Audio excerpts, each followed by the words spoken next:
Welcome to the Leadership Lab, where I sit down with entrepreneurs to unpack the decisions, mindsets, and moments that shape how they lead. I'm your host, Karen Riordan. Today I'm joined by Jen Jortner Cassidy, mindful coach and educator. Jen, thank you so much for joining me. How are you doing? Oh, it's my pleasure. I'm happy to be here with you today. It's my pleasure having you. Jen, how did you become a mindful coach and educator? Can you share a little bit about your background with us?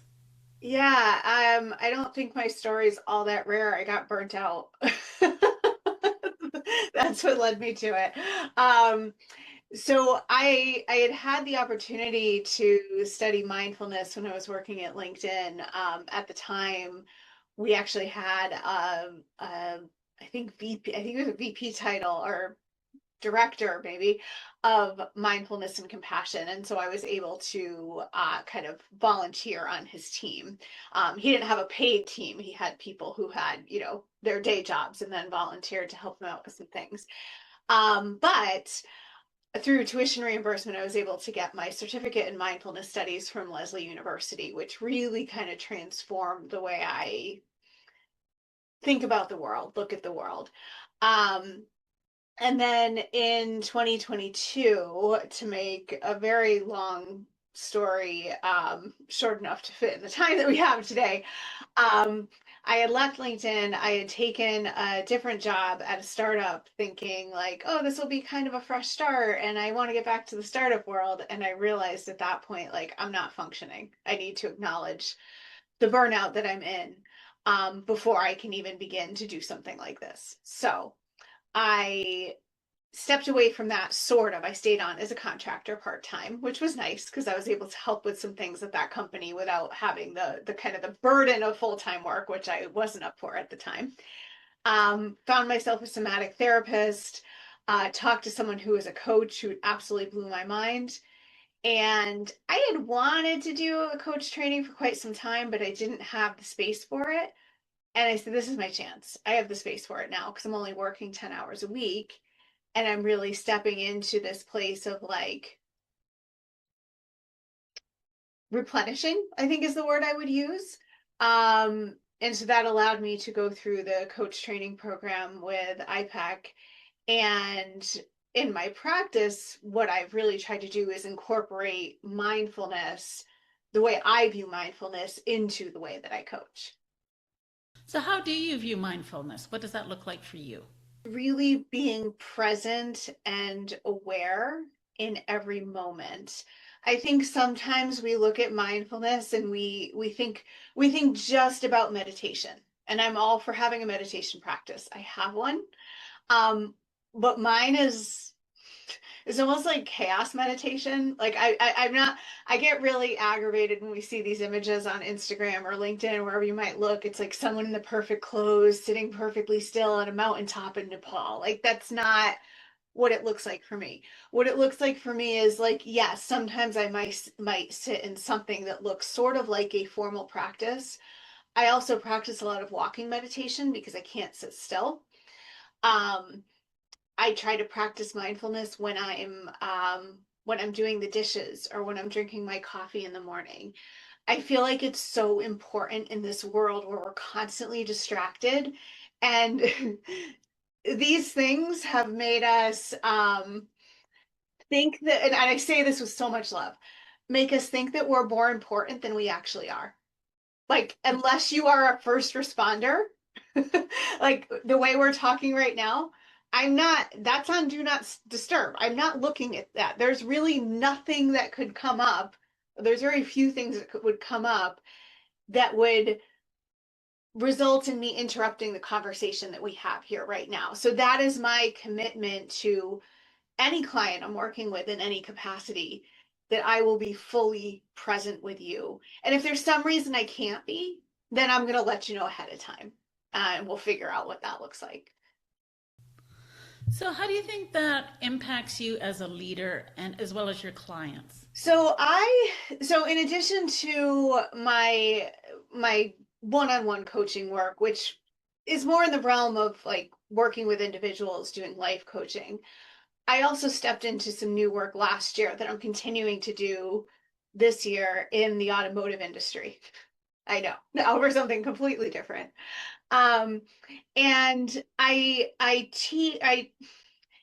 facilitate, let's call it facilitate, consult and coach in the realm of customer experience. So, if you go into a car dealership, you might have some preconceived notions about what it means to go into a car dealership, either to buy a car or to get your car serviced. And this program where, I'm one of about 30 contractors across the US that deliver this program, is meant to help these dealerships elevate that customer, or as they call it, guest experience, so that that person feels like they are 100% the most important person in that room, right? Regardless of what they're there for. And the way I view it is I don't do hypocrisy. So it's important for me to go in there and be present and calm and attentive in an environment that is very high pressure and is oftentimes can be very chaotic. So I really try to bring that no matter where I am, no matter what kind of work that I'm doing. And when you work with people, how do you, I guess, instill that into them? What does that look like? Well, I think first of all, it's like you have to lead by example, right? So if I say one thing and I'm doing another, or if I say one thing and my body is communicating something else, and you can almost feel that, right? That can be a bit of a problem. Um, but then also I try to set up some agreed upon ground rules or boundaries. So, for example, with my one on one clients in my contract, it says, like, I reserve the right to reschedule the session if you're like driving, or if you're sitting in your cubicle in your office, or you have your kids around, or whatever it might be. Because to me, it's important that you're in a quiet space where we can really expand and go deep. And the same is true, like if I'm working in a car dealership or in any sort of corporate setting, and you want me to meet one on one with people or with small groups, well, that means I need a quiet space to do it. That means that the leaders can't keep coming in or trying to like figure out what's going on. Like I want to create that psychological safety. I love that. And an extension of that, what is a personal philosophy or mindset that you take into your leadership and your practice? Oh, one thing that's come up for me this year that I feel like has always been present, but it's showed up differently this year is adaptability.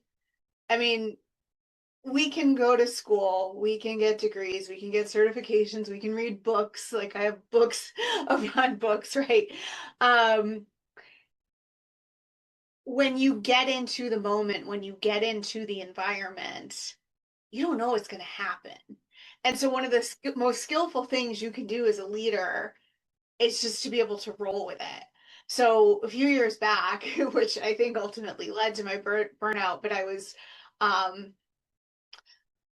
my role kind of changed temporarily where I was leading basically software migrations that no one wanted. And if you've ever done a software migration, nothing goes very, if something goes right, you're celebrating. Most of it's going to go wrong because technology doesn't work perfectly all of the time. And you could have it all mapped out, scoped out, PMP, project managers, all that stuff is going to go wrong. And then you're dealing, like, I wasn't in the role to deal with the fixing of the technology. I was dealing with the human emotions around the technology not working the way it should, right? And so it's important to be able to do that. Same thing when I started working in the automotive industry, coming kind of from more of a tech corporate world. I'm like, okay, I'm going to go in for the day, and this is our schedule, and this is what we're going to do, and this is what it look like. And then, half the dealership would be out sick. Okay, well, what can we do today? And so I think that adaptability is probably one of the most important skills that a leader can bring in any sort of environment, in any sort of industry. The ones like healthcare, I think it's probably a given. You don't know who's going to come in the emergency room doors, but in any industry, like anything can happen at any time. So true. And I think especially as an entrepreneur, especially as a leader, that that adaptability trait is so important, so pivotal. No journey is without its curveballs. What's something that surprised you or challenged your assumptions? Oh, well, I mean, starting my coaching practice, I think I was a little bit disillusioned. And again, I say this with love because the coach training program I went to was excellent as far as teaching me the skills that I needed to become a good life coach. Um, and there was a component of it that taught like this is how to set up and start your business, which was very good from like an infrastructure standpoint, like you know, setting up a mailing list and an LLC and the bank account, all this stuff that like if you've never had a business, you have that moment. I almost swore, I don't know if I'm allowed to hear, but you have that moment of like, I don't know what to do, right? This is all I just normally, historically, I've just had a job and they give me a paycheck. So there's like a lot of infrastructure things that are important to know how to do. Um, but I think you also get built up like, oh, you're going to have this thriving business and people are going to pay you $500 an hour and it's just going to flow and it's just going to come in. And then, again, you get all this stuff on social media, Instagram, LinkedIn, whatever, like, oh, just manifest it and it will come. Like, no. And I remember too, the same when I was, you know, 30 years ago when I was applying to go to college, to university, like go to college so you get a good job. It's not that linear. And so I think the message I would give to anyone who's trying to start something new, who's trying to start a business, whether it's like a big, like I want to start a company or I want to be a solopreneur, is patience. It's not going to all happen all at once. Maybe for some people, and if it does, that's great. But it's not this linear, like do this and then this happens. No, no, no, no, no. Yeah, so true. I know that from my own experience, and I think especially social media paints a very, very different picture. Like you said, it's shown as to be very linear, easy peasy, and the reality is it is for most people not that way. Jen, what would you say is one of your biggest successes or wins in your entrepreneurial journey? One that happened recently, I think back to my first paid life coaching client. Um, this is someone that I knew from my life, and I was actually a client of hers in a different capacity. And I don't want to reveal too much because confidentiality is important to me. But she was someone that I knew who I went to for a particular service, like nothing to do with coaching, just something different. And when I was getting my certification, I had to do 10 free sessions. And so I kind of put some feelers out there. I'm like, who wants to do a free session with me? And after she was one of the last free sessions that I did, she was just like, well, how much does this cost? I don't know. So I kind of like came up with something and we worked together, for over the course of 10 sessions. And she was going through some pretty challenging life stuff at the time. And I still see her in the capacity of I am still her client for a thing that I need, like let's say every 8 weeks or so. And so the start of this year, I was kind of thinking like, oh, what are some things I could do to drum up some more business? And I have this networking group I belong to. And one of the things that was suggested was like a referral program. Okay. So, and she knows a lot of people. So I said, anyone you refer to me, I will pay you a 10% commission on referrals that come from you. And she's like, I don't want your money. I'm like, well, what do you want? I want free sessions with you. Oh, okay. Like I wasn't expecting to hear that. And that meant a lot to me that she would give up, earning say $100 per referral to get free sessions with me. That was really cool to hear. That is so cool. So, have you asked for more referrals or expanded your referral program since? I'm working on it. I think one of the things I struggle with is I tend to get distracted or pigeonholed. So like at the moment, my automotive work is ramping up and there's a bunch of new content, new processes I have to learn because I was part of the same program last year, but it's very different this year. And so I'm kind of just like focused on that. But it's funny you should say that because I have an appointment with her in 2 weeks and it'll be then my brain will shift there, like in the process of, we're working together in what I pay her to do for me. And there's always an opportunity in the automotive industry for referrals if that's where your focus is. Yeah, and again, we're bound to like pretty strict, like don't sell anything extra, but it never hurts to meet more people and have them understand what you do. Because I also love making referrals. So like in the program that I'm in, even though I can't like do more than what I'm contracted to do, I believe in reciprocity. So if I refer someone, another coach friend, it's all gonna it's all gonna come from full circle. I believe in that. Yeah, I do too. There's certainly enough business to go around, and it's more about collaboration rather than competition. If you can give your clients one piece of advice going into the new year, what would that be? First of all, that this time of year isn't always the best for doing new things. Like a lot of it is just this, I don't know. It's like I don't want to call it like the capitalism effect, but like we have these themes, right? Of like, okay, now it's the holiday season, so we're hit with all this like Black Friday stuff and blah blah blah. And then, oh, it's the new year, like the calendar changed. And so now we have to completely reinvent ourselves when we've just come out of this holiday madness. So here's what happens.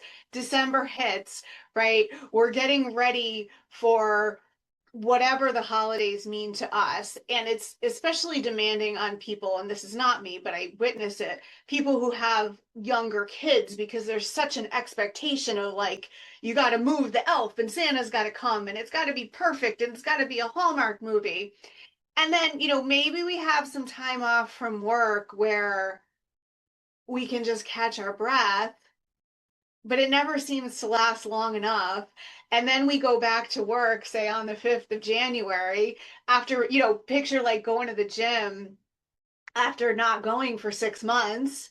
So you're getting back on that treadmill of like Microsoft Teams notifying you on everything that you commented on that someone liked for the past month of December. And we're supposed to keep resolutions? No. Like be gentle with yourself. And for many of us where I am in the depths of winter. All I want to do is crawl under a blanket and hide. I don't have room for anything else. So keep the wheels on the bus and recognize that resolutions or intentions can happen at any time. Like for me, naturally, that feels more important in the spring. Like I start like I'm very affected by weather. So I start to feel like I'm coming out of that cocoon more in the spring than trying to make a bunch of resolutions now. Yeah, spring is a really good time for growth and new beginnings for Yeah. sure. Yeah. Although I do set some intentions around this time of year, but I'm not hard set on the 1st of January per se. It's really, here's what I want to happen in the next 12 months. Sure. Yeah. What's one question that you think leaders should ask themselves more often but rarely do? What's your why? Mm. Do you come across a lot of people who don't understand their why? Do you find that's what leads to potentially their burnout? Yeah, because there's so much pressure in our world and our society to constantly be climbing, right? And I see this a lot in big companies. Even, you might have a job, like, okay, here's your job title. And then they'll put a number after it, right? Like you're a one, and then you're a two, and you're a three, and you're a four. And you get this like series of pseudo promotions where your job may not necessarily change. Maybe your pay does a little bit, and we all need money to live, and it is a motivator, but it's like we get so focused on like the performance review cycle. It's like, oh, I'm a one and I need to be a two, and then next year I need to be a three. Like again, we get focused kind of on this linear path. And I think there are so many people, whether they have the skills yet or not, there are so many people who are meant to be leaders. and who truly are leaders for, and I don't want to I don't want this to turn into like a right versus wrong, but who are leaders for the right reason. And then I think there's a lot of people who are focused on the title and climbing the ladder when they don't necessarily know why. We all have the opportunity to use leadership skills. We all don't need to be the president of the company, right? And so I think that's an important thing to think about. So, for the leaders who are leaders for the right reasons, how does that show up in the environment, and how does that show up in them as a leader? I think it's really it's servant leadership, it's selflessness. And by selflessness, I don't mean like not taking care of yourself because that I've been down that road. I don't recommend it. But I can remember years ago sitting down with a VP of something. I was a customer success manager for a smallish company at the time. And this man just wanted to assert the fact that he was the VP and he was so important and just kind of like throw his weight around and make demands about like changing how the software worked, which like this is not going to happen. Like I can take your feedback, but it's not going to change because you're the VP of some big shot company. Like that's not how it works, right? And so, you sit there, you take notes, you do you kind of recognize it. Um, the best leaders that I've worked for and worked with are those that truly care about developing the people on their teams and not lifting their own ego. Those are the leaders who are doing it in my mind for the right reasons. Yeah, I so agree. Um, and I think what was it? There's a saying, "A rising tide lifts all ships." So it's sort of that idea that if you help everybody else around you, everybody grows. Yeah, for sure. What's one of your biggest or proudest moments? In my career, and this my gosh, this was almost 20 years ago now, but it was getting my master's degree. Like I was not someone who was traditionally good at school. I mentioned to you as we were chatting before this, like the past couple weeks have been nice because I've still been working, but I've been working at my own pace. I don't necessarily match the pace of our society or the corporate world. Like I'm very slow and deliberate, and that's frustrating for people sometimes. So, um, in school, I felt like I was always behind. In grad school, I did a 2-year program in 4 years. I didn't want to rush through it. I know how I learn. I wasn't in a rush. I didn't want to rush through it. And I was working full time. So I tried to be in tune with like what is actually your capacity. And the last class I had to take was something called action research. So it was like the first time they were doing it in place of a thesis. It's like research about yourself that you do on yourself. It's popular in the UK and Ireland. It wasn't something I had done before, and it nearly broke me. I mean, it was the last class. I'm like, you know what? I don't need this. I don't need a master's degree. Luckily, the professor was someone who had been a classmate who had finished the program the year before. So like he kind of knew me and he really like took care of me and helped me and mentored me. We still talk actually every so often. And it's nice. Like if I reflect on that now, like, yeah, that was probably one of my proudest moments in my career, but also just having that relationship like almost 20 years later is also very cool. That is, there are a lot of relationships that don't last that long. So that's definitely something to be proud of, and certainly for getting a master's. Kudos to you. When you think about the future for yourself and your business, what does that look like? I think, one of the things has become very clear to me um, in the past year is like, no matter what I'm doing, whether I'm doing life coaching with someone who's going through a burnout or a career change or divorce or whatever people tend to come to me for, or I'm kind of, working within the realm of a program that's prescribed, like I do in the automotive industry, the word I would put in the crossover of that Venn diagram is thrive, right? Mm. And we spend a lot of time at work. And I say to people when I go into dealerships, I say, like, I am here to help you thrive.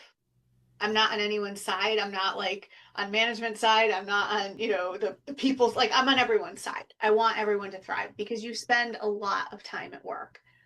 Um, and I'm at the point where I don't necessarily see work and life as separate. Like it's all just kind of integrated. So that's true for me. That may not be true for everybody. As far as the future, I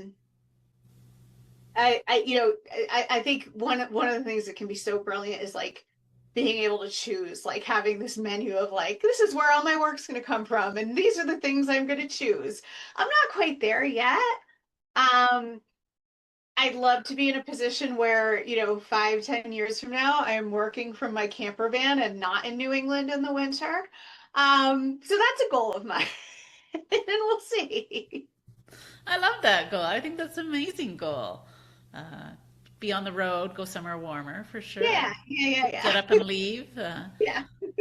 Definitely, I can so relate. Is there when people talk about mindfulness and they come to you and you tell them you're a mindful coach, are there preconceptions that you would like to dispel, or do people have certain preconceptions of what a mindful coach does or doesn't do? I don't know. I don't know that there's preconceptions around that. And it was kind of like when I started my practice, I'm like, what do I call myself? Like I don't necessarily love the term life coach because I'm not an expert in life. I'm an expert in like drawing things out of others, but when it comes to my own life, like I have my own supports because I can't do it for myself. So I think that term can be really misleading. And I was like, well, what do I call myself? And I want to integrate some of the mindfulness into it. Um, I'll say this. I think I have maybe a certain way about myself or a certain look about myself where like if I walk into a corporate environment or a car dealership, like I've got my meditation chimes that I bring with me everywhere because if I'm leading a group activity and the room gets really loud, I'd rather ring those chimes and like slowly call people back to attention than be like, okay, everybody, time's up. Start yelling. I don't That feels very agitating, so I don't like to do that. So I've got my chimes.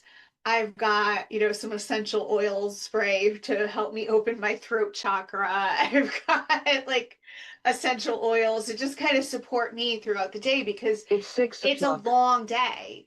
I'm there usually from 8 in the morning till 6 in the evening. And so I have to keep myself going. And there's certain things, I mean, you'll find me subtly doing walking meditation while the group is working on a thing. Um, and so I did have one GM who I absolutely adore. Like he saw my stuff and I don't talk about it. It's just kind of there along with my computer and everything else.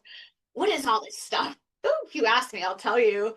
And he'd come in the room every so often and like ring the chimes and be like, I'm opening my chakras. And so I think, yeah, like when you bump up against the edges of worlds that may not be in tune with this kind of thing, it's really interesting to watch what happens. And also like how you can help them to maybe soften a little bit.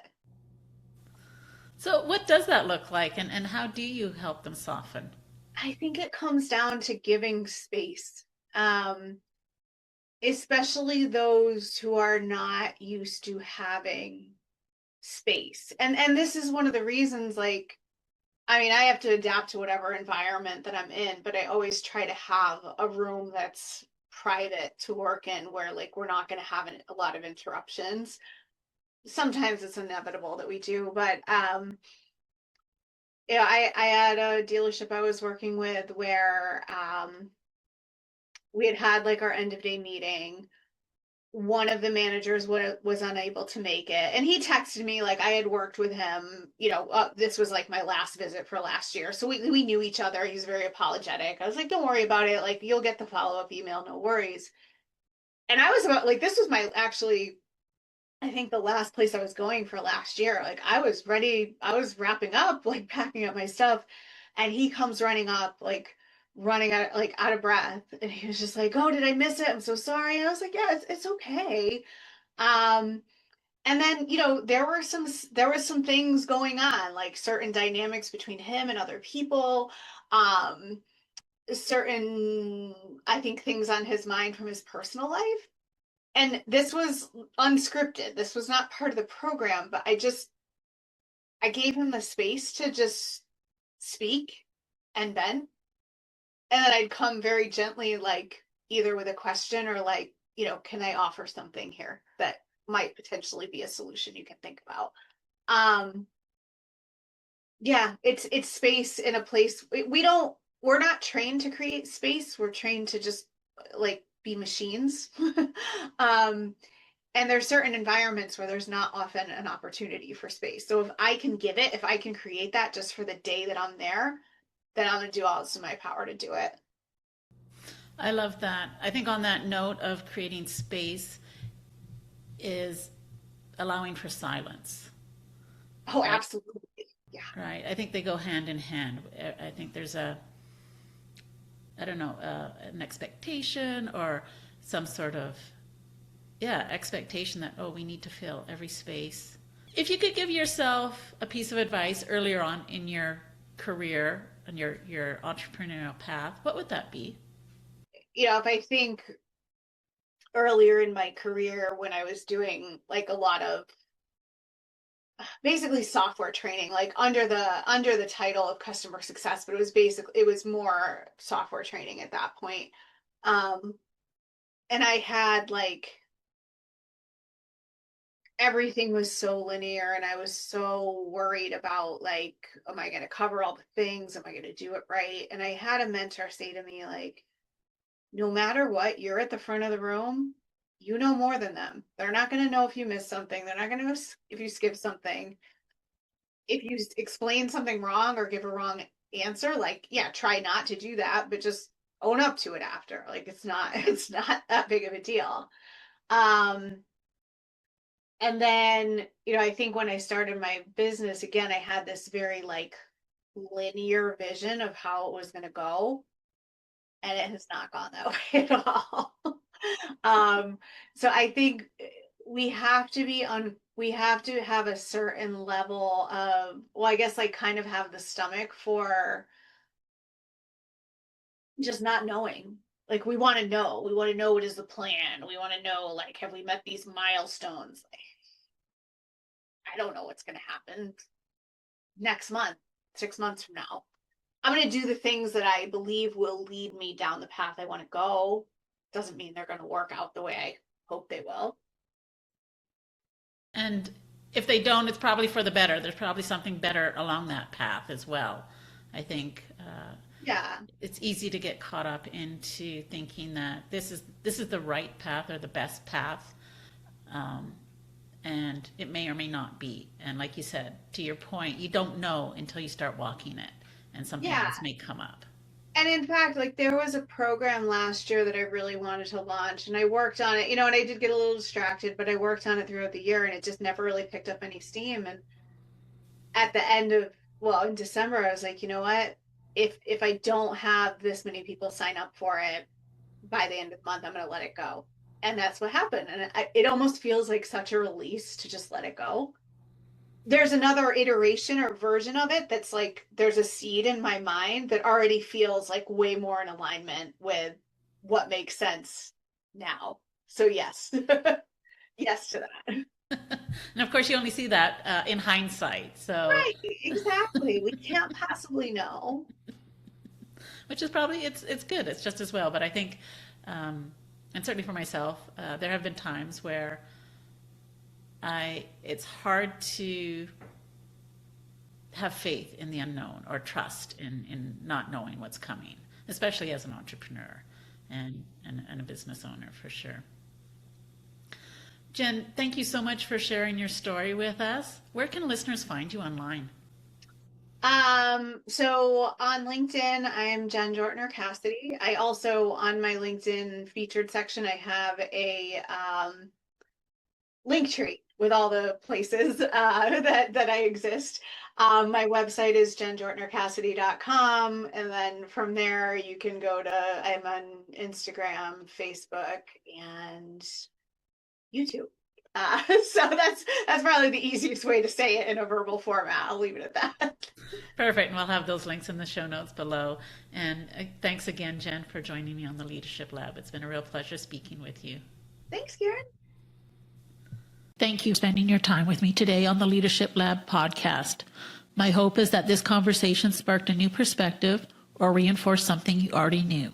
Until next time, keep leading with curiosity and intention.